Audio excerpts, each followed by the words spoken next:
Okay, so we've rearranged things a little Yep. bit so that you can talk about command. Yep. So do you want to talk about the basic ways that leaders work in the game? Okay. Command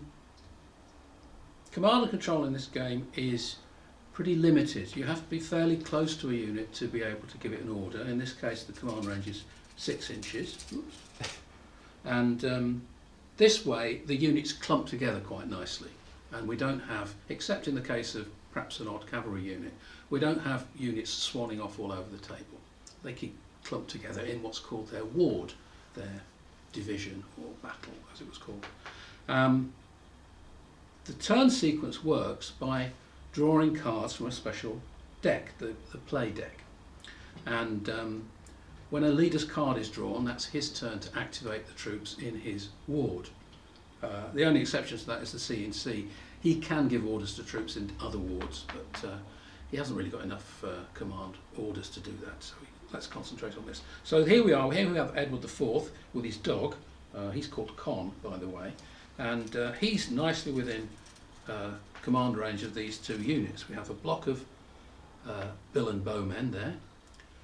Bowmen there haven't shot, so they're still on 6 arrows, and here we have some very tough looking men-at-arms.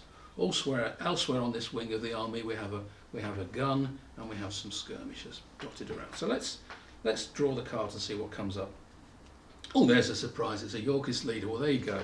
So you're within range, he's within command range, so I think Edward IV is probably a hero, so he would be a 3-star commander. We have 3 grades of hero, which you can either agree before the game or dice for. At the lowest rank there's a dolt. He's not very bright. He can't walk and chew gum at the same time, so he can only give 1 order. He's quite useful to put at the command of a cavalry unit and send it off into the wild blue yonder. Most commanders are going to be 2-pointers, so 2-star commanders, and they can give 2 orders.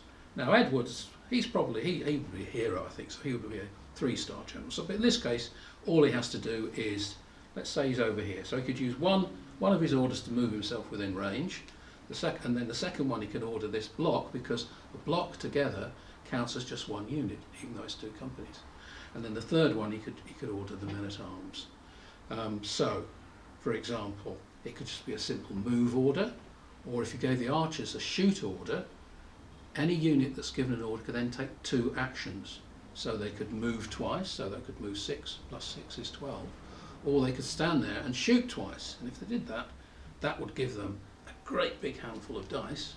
So that would be 12 dice, so you roll 1 dice for each man shooting, so that's 12. If they did it twice, you'd be rolling 24 dice. That's very nasty. Anything in this area is going to look a bit prickly at the end of this turn.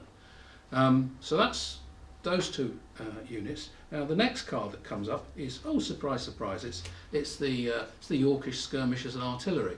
Now at that point in the turn, skirmishers and artillery can do whatever they want to do. They don't have to be given orders. They're independently minded sort of chaps.